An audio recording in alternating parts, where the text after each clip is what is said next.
हरे कृष्णा, जय श्री हरि ओम नमः शिवाय। प्रिय भक्त जनों, आज सुनाते हैं रविवार को सूर्य भगवान की कथा। कहानी बड़ी ही दुर्लभ कथा सुनेगी, तो आइए बड़ी ही श्रद्धा और प्रसन्नचित मन से इस कथा को सुनते हैं।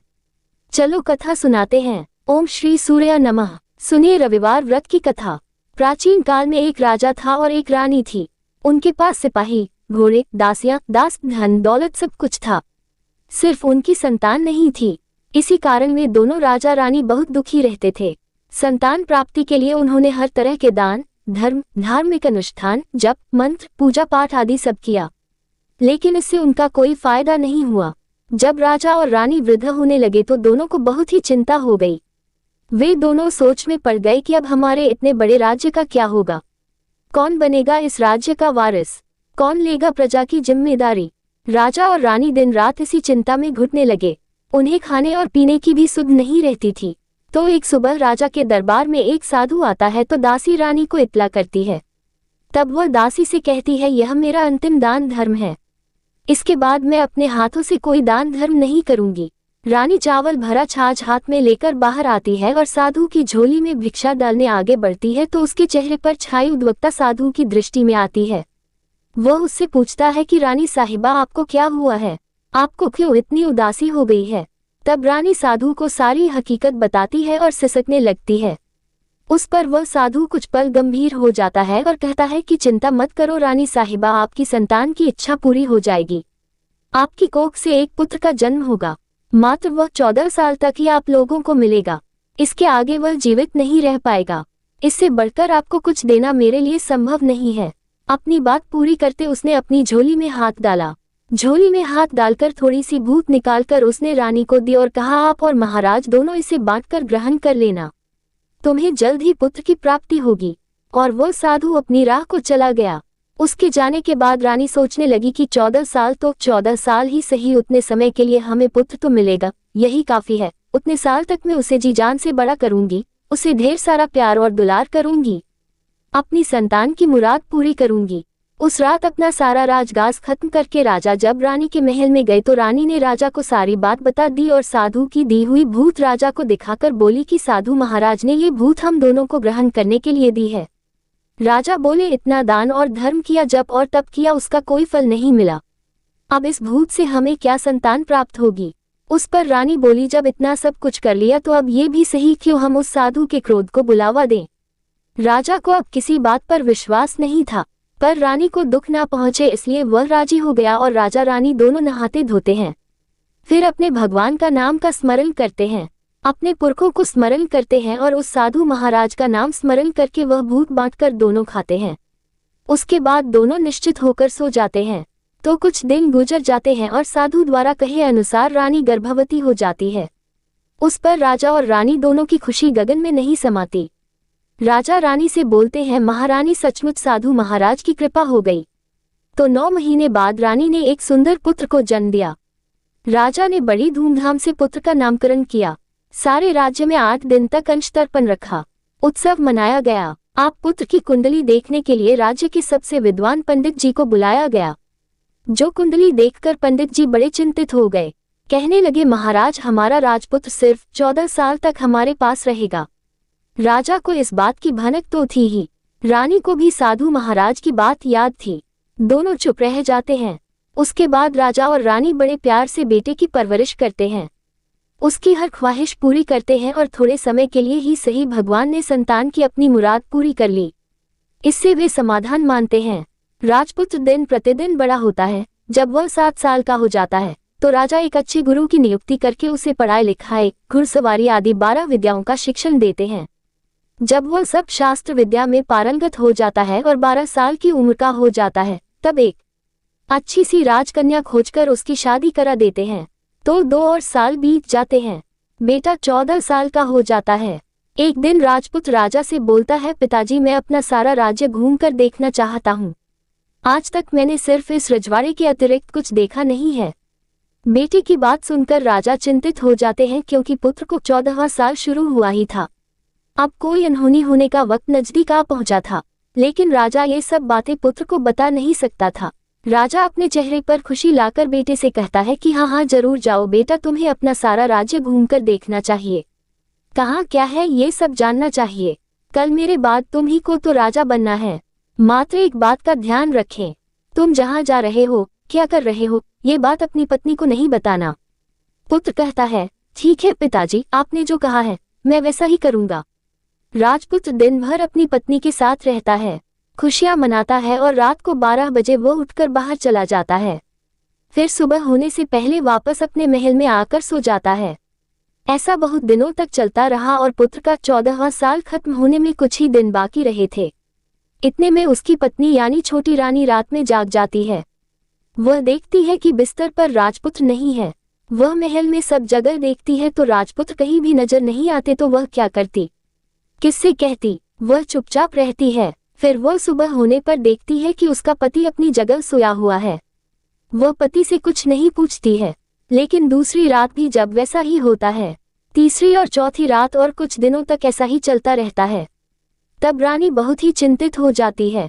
उसके मन में ढेर सारे सवाल उठते हैं लेकिन उसे पूछने में डर लगता है। शायद पति गुस्सा कर बैठे। सास ससुर से पूछने के बारे में सोचा तो उसकी कुल मर्यादा बीच में आ जाती थी। तो इस तरह वह मन ही मन घुटती रहती थी। इस हालत में उसे खाने पीने में दिलचस्पी नहीं होती थी। वह दुबली पतली हो जाती है। तो उस राज्य में फूल बेचने वाली एक बूढ़ी मालिन थी। वह हमेशा छोटी रानी को फूल देने उसके महल में आती थी। उस बुढ़िया का ध्यान छोटी रानी पर पड़ जाता है। वह उससे पूछती है, बेटी तुम्हें किस बात का दुख है? तुम इस तरह सूखकर कांटा क्यों बनी हो? उस पर रानी कहती है, क्या बताऊं तुम्हें अम्मा, तुम्हारा राजपुत्र हर रात्रि को बाहर चला जाता है और सुबह वापस लौट कर आ जाता है। वह कहाँ जाता है, क्या करता है, ये सोच कर मैं अन्न जल ग्रहण नहीं कर पाती हूँ और सूख सूख कर इस तरह कांटा बन रही हूँ।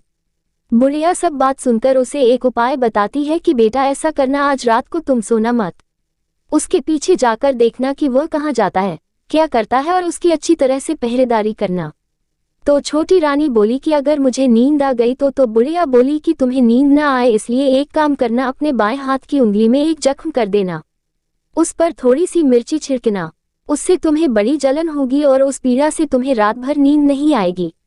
रानी बुढ़िया के कहे अनुसार वही करती है। उंगली की जलन से उसे बड़ी देर तक नींद नहीं आती, लेकिन बाद में वह सो जाती है। दूसरे दिन सुबह बुढ़िया फूल लेकर उसके महल में पहुंचती है और पूछती है, क्या हुआ बेटी, क्या तुम देख पाए कि पति कहाँ जाता है?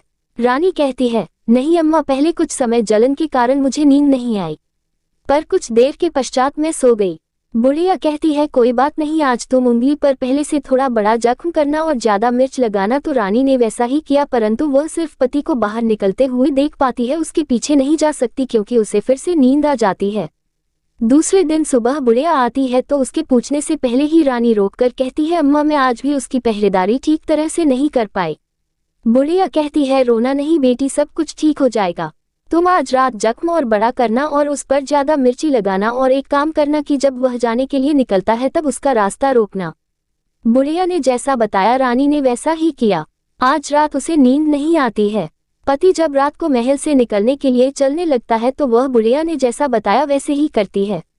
दौड़कर जाकर पति का रास्ता रोकती है और कहती है, कहाँ जा रहे हो, किससे मिलने जा रहे हो, मुझे बताओ। राजपुत्र उसे समझाने की बहुत कोशिश करता है। देखो, अगर मैंने तुम्हें ये बता दिया तो मैं तुम्हें दोबारा नहीं मिल पाऊंगा। रानी कहती है, कोई बात नहीं, ना मिल पाओ, लेकिन आप रात के समय कहाँ जाते हो यह मुझे बता दो। राजपुत्र निरुपाय हो जाता है। पत्नी की जिद के आगे उसकी एक नहीं चल पाती। ठीक उसी समय उसका 14वां साल खत्म हो रहा होता है। 15वां साल लगने वाला होता है। जो होता है वह हो जाने दो, ये सोचता है और कुछ चावल मंत्रों से सिद्ध करके पत्नी को देकर कहता है कि इन चावल के दानों को हाथ की मुट्ठी में पकड़ना, पहले दाएं हाथ में पकड़े चावल मेरे ऊपर फेंकना, मैं कौन हूँ तुम्हें पता चल जाएगा। बाद में बाएं हाथ में पकड़े चावल मेरे ऊपर फेंकना, मैं जैसा था तुम्हें मिल जाऊंगा, लेकिन यदि तुम बाएं हाथ के चावल मेरे ऊपर फेंकना भूल गई तो मैं तुम्हें कभी नहीं मिल पाऊंगा। रानी ने कहा, नहीं भूलूंगी। रानी बड़े आत्मविश्वास के साथ यह कहकर दाएं हाथ में पकड़े चावल पति के ऊपर फेंक देती है तो राजपुत्र एकदम एक विशाल घोड़ा बन जाता है। एकदम उम्दा सफेद गर्दन पर लंबी यार देखते देखते वह तेजी से दौड़ने लगता है। रानी उस घोड़े को एकदम भौचक्की होकर देखने लगती है और पति ने बाएं हाथ के चावल फेंकने की जो बात कही थी वह भूल जाती है। उसकी आंखों के सामने घोड़ा महल से बाहर निकल कर चला जाता है। घोड़ा जो महल से बाहर जाता है तो वापस नहीं आता। अब रानी को बड़ा पश्चाताप हुआ। वह स्वयं को कोसने लगती है, लेकिन अब उसका कोई फायदा नहीं होने वाला था। राजपुत्र अब वापस नहीं आने वाला था। सुबह होते ही महाराजा को सब बात पता चली। उन्हें बहुत दुख होता है। वे बिस्तर पकड़ते हैं और राह देखते हैं कि एक दिन उनका बेटा वापस आ जाए। इस तरह 1 महीना गुजरता है, 3 महीने गुजरते हैं, आखिर 6 महीने पूरे हो जाते हैं। राजपुत्र का कोई अता पता नहीं चलता। प्रधान राजपुत्र को ढूंढने के लिए राज्य के गांव-गांव सिपाही भेजता है, लेकिन उन्हें कोई सफलता नहीं मिलती। इधर रानी अपनी हट के कारण पति गायब हो गया है, ये सोचकर स्वयं को मन ही मन कोसती है और प्रण लेती है कि कुछ भी करके पति को ढूंढकर लाएगी और उसे वापस घर लेकर आएगी। एक दिन सुबह उठकर सासुर के महल में जाती है और कहती है कि मैं अपने पति की खोज में जा रही हूँ। महाराजा को और क्या चाहिए था, कुछ भी करके उनका बेटा उन्हें वापस मिलने चाहिए था। वे बहू को जाने की अनुमति देकर कहने लगे, बेटी तुम्हें जो चाहे वह करो, जहाँ जाना है वहाँ जाओ, लेकिन हमारे बेटे को वापस लेकर आओ। अब रानी अपना शाही भेष बदलकर एक सेठानी बन जाती है। कुछ दासियों को, कुछ नौकरों को साथ ले लेती है, कुछ सामान साथ ले लेती है और राज्य की सीमा पर जाकर वहां एक भोजनालय खोल देती है। वहां आने वाले सब यात्रियों को खाना मुफ्त में देने लगती है। मात्र एक शर्त रखी कि खाने वाले को उसकी देखी हुई कोई अजीब चीज उसकी मालकिन को यानी राजकन्या को बतानी पड़ेगी, तो वहां आने वाला हर नागरिक अपनी तरफ से मैंने ये देखा, मैंने वह देखा कहकर वहां से मुफ्त खाना खाकर जाता था। परंतु रानी को जो बात चाहिए थी वह अब तक नहीं मिली थी। ऐसे ही कुछ दिन बीत गए तो रानी के महल में फूल लेकर जाने वाली बुढ़िया के एक बेटा और बहू थे। उनका एक छोटा बेटा था, यानी बुढ़िया का एक पोता था। तो बेटा और बहू सुबह काम के लिए निकलते थे तो पोते को संभालने की जिम्मेदारी बुढ़िया पर रहती थी। दिन भर पोते को संभालती थी। एक दिन बुढ़िया को पान खाने की आदत थी तो पान लगाने के लिए चूना चाहिए था। वह उसे तैयार करने के लिए सीपिये लेकर आई। इन सीपियों को भूनने के लिए गोबर के कंडे चाहिए थे। कंडे इकट्ठा करने के लिए वह बांस की टोकरी लेकर चरवाहे के मैदान में गई। वहां बहुत सारे कंडे थे। उन्हें जमा करते करते उसे घर आने में अंधेरा हो गया।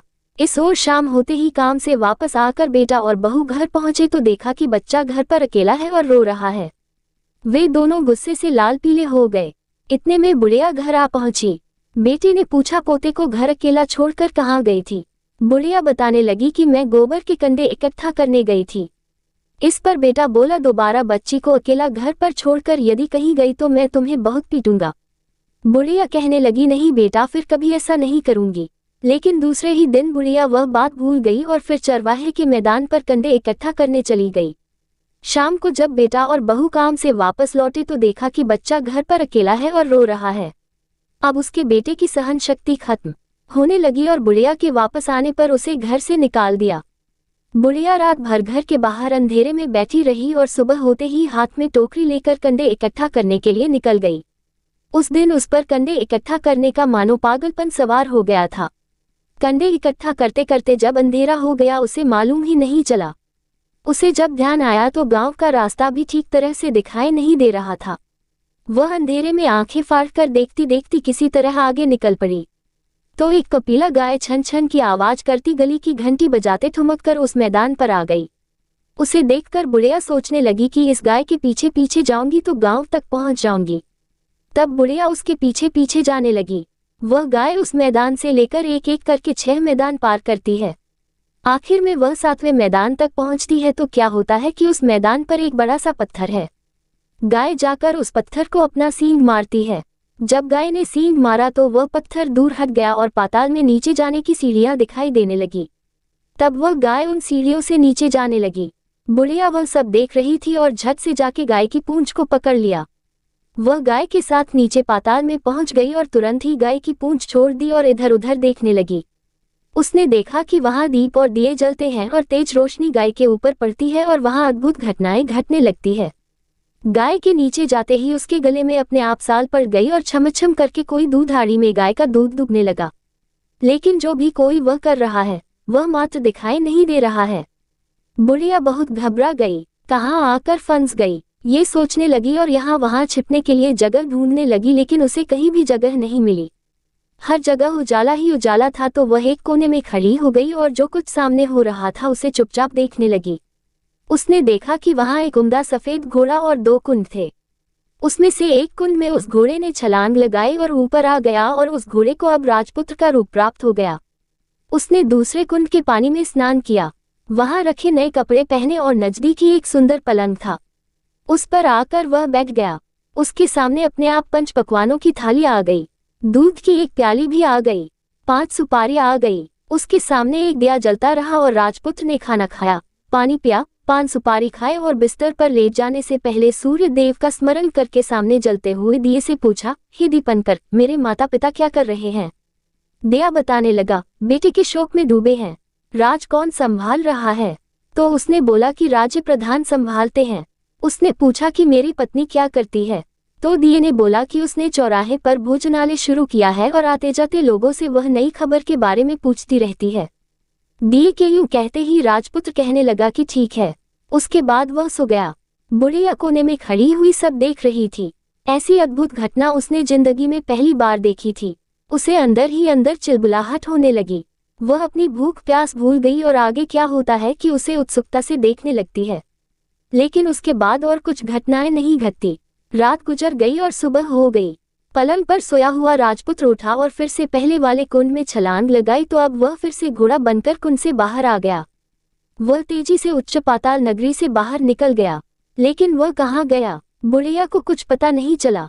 उसके बाद पिछली रात की तरह कोई उस गाय को छम करके दूध दोहने लगा। जैसे ही दूध दोहना खत्म हुआ, उसके गले की साल अपने आप खुल गई और वह गाय तेजी से ऊपर जाने लगी, सीढ़ियों की ओर भागने लगी। गाय को दौड़ता देखकर बुढ़िया सोचने लगी कि अब गाय के साथ यहाँ से ऊपर जाना ही समझदारी होगी, नहीं तो कोई मुसीबत आकर उसके ऊपर टपक जाएगी। झट से उसने गाय की पूंछ पकड़ ली और गाय के साथ ऊपर आ गई। गाय जब मैदान में पहुंची तो उस सुरंग का रास्ता अपने आप बंद हो गया और उसके मुंह पर एक बड़ा सा पत्थर पहले की तरह खड़ा हो गया। ऊपर आकर वह गाय जंगल की ओर निकल गई। इधर बुढ़िया एकदम बावली सी हो गई। उसने पाताल नगरी में जो कुछ देखा था वह जल्द से जल्द किसी को बताने के लिए उतावली हो गई। उसे एकदम याद आया कि नगर की सीमा पार कोई औरत भोजनालय चलाती है और नई बात बताने वालों को अच्छा खाना पीना मुफ्त में देती है। वह सोचने लगी कि क्यों ना मैं ये बात उस औरत को जाकर बताऊं। यदि उसे यह बात पसंद आ गई तो बाकी जीवन खाने पीने की झंझट से मुक्ति मिल जाएगी। बुढ़िया ने मन में तय किया और तुरंत उस भोजनालय के द्वार पर टंगी नगाड़े के सामने खड़ी हो गई और जोर जोर से नगाड़ा बजाना शुरू कर दिया। नगाड़े का इस तरह शोर सुनकर मालकिन यानी छोटी रानी मन में प्रसन्न हो जाती है कि शायद कोई बड़ी बात लेकर यहाँ आया है। रानी सिपाहियों को आदेश देती है, जाए और जो कोई आया है उसकी अच्छी तरह खातिरदारी कीजिए। आदेश पाते ही सिपाही नीचे दौड़ गई तो एक बुढ़िया नगाड़ा बजा रही थी। उन्होंने पूछा, क्यों नहीं बुढ़िया, क्या हुआ, क्यों नगाड़ा बजा रही हो? बुढ़िया बोली, कुछ नहीं बेटा, यहाँ खाना मिलता है ना, इसलिए आई हूँ। खाना चाहिए मिलेगा, लेकिन तुझे कोई नई बात बतानी पड़ेगी। हाँ बताऊंगी, एक बात मालूम है मुझे। इस पर सिपाही उसे अंदर लेकर गए। उनको मालकिन का आदेश था कि जो कोई बूढ़ा बुजुर्ग वहां आए उनके साथ अच्छी तरह पेश आना, उनका अच्छे से आदर सत्कार करना। तो सिपाही ने उस बुढ़िया का भरपूर आदर सत्कार किया। यह उसे बड़ी सिद्ध थाली भरकर व्यंजन परोसते हैं। बुढ़िया कुछ दिनों से भूखी थी, वह खाने पर टूट पड़ी। खाना खाने के बाद सिपाही ने उसे नई साड़ी पहनने को दी। उसके बाद उसे लेकर रानी के पास आए। बुढ़िया और रानी ने तुरंत एक दूसरे को पहचान लिया।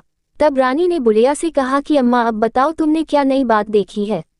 नई बात? मैंने कोई नई बात नहीं देखी है। बुढ़िया बोली, वह तो मेरे पास तुम्हें देने के लिए खाने के पैसे नहीं थे, इसलिए मैंने झूठ कहा और नगाड़ा बजाया। रानी ने कहा, अम्मा घबराना नहीं, मैं किसी को तुम्हारा नाम नहीं बताऊंगी। फिर भी बुढ़िया ने कहा कि मेरे पास कोई नई बात नहीं है। इस पर रानी ने उससे कहा, देखो अम्मा, यदि तुमने मुझे वह नई बात बताई तो जिंदगी भर मैं तुम्हारी देखभाल करूंगी और तुम्हें रानी माता की तरह रखूंगी। अब बुढ़िया बताने को तैयार हो गई। उसने जो कुछ उस चाराह वाले मैदान पर देखा था वह सब कुछ कुंवर रानी को बता दिया। बुढ़िया की वे बातें सुनकर कुंवरनी को यकीन हो गया कि वह राजपुत्र उसी का पति है। वह तुरंत बुढ़िया से कहने लगी कि अब माँ मुझे उस जगह पर ले चलो। तब बुढ़िया बोली, नहीं बेटी, वह पाताल राज्य है, सांप है, यदि किसी ने तुम्हें देख लिया तो तुम्हारी जान खतरे में पड़ सकती है। लेकिन रानी उसकी एक भी नहीं सुनती, उसे उस जगह ले जाने के लिए हट करने लगी। आखिर में बुढ़िया ने उसका कहना मान लिया और कहने लगी, ठीक है मैं तुम्हें वहां ले जा सकती हूँ, पर आज नहीं, कल वहां जाना है तो शाम को ही जाना होगा। तो दूसरे दिन दोपहर को रानी बुढ़िया के साथ उस मैदान पर गई और एक जगह छुपकर गाय के आने की राह देखने लगी। दिन ढलते ही अंधेरा गिरने लगा और गाय हमेशा की तरह वहां आ गई। मैदान के उस कोने में जाकर उसने पत्थर पर सींग मारा तो छत से पत्थर हटकर वहां सुरंग में जाने का रास्ता खुल गया। गाय उस रास्ते से नीचे उतरने लगी तो बुढ़िया रानी से कहने लगी, जल्दी आगे बढ़ो, हम गाय की पूंछ पकड़कर नीचे उतरेंगे। तो दोनों गाय की पूंछ पकड़कर नीचे उतर गई। बुढ़िया पहले जिस कोने में छिपी थी उस कोने में छिप गई। अब नीचे सब कुछ पहले जैसा घटित हो रहा था। गाय के गले में अपने आप साल पड़ गई। कोई अदृश्य रूप से उसका दूध धोने लगा। एक सफेद उम्दे घोड़े ने आकर एक कुंड में छलांग लगाई तो राजपुत्र के रूप में ऊपर आया। वह राजपुत्र दूसरे कुंड में नहाने लगा।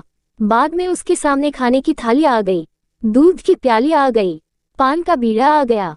राजपुत्र सब ग्रहण करके सोने के लिए पलंग पर गया तो सोने से पहले सूर्यदेव का स्मरण करके वह दिए से पूछने लगा, दीपांकर मेरे माता पिता क्या कर रहे हैं? तो दिया कुछ जवाब नहीं देता बल्कि वह बुझने लगता है। तब राजपुत्र को कुछ घटित हुआ है इसका संदेह हो गया। वह उदास हो गया और जो कुछ हुआ है वह हो जाने दो ऐसा सोचकर फिर से बिस्तर पर लेट गया। अब रानी का संयम छूट गया। वह दौड़कर कर पति के पास गई और उसके पैर पकड़ने के लिए आगे बढ़ने लगी।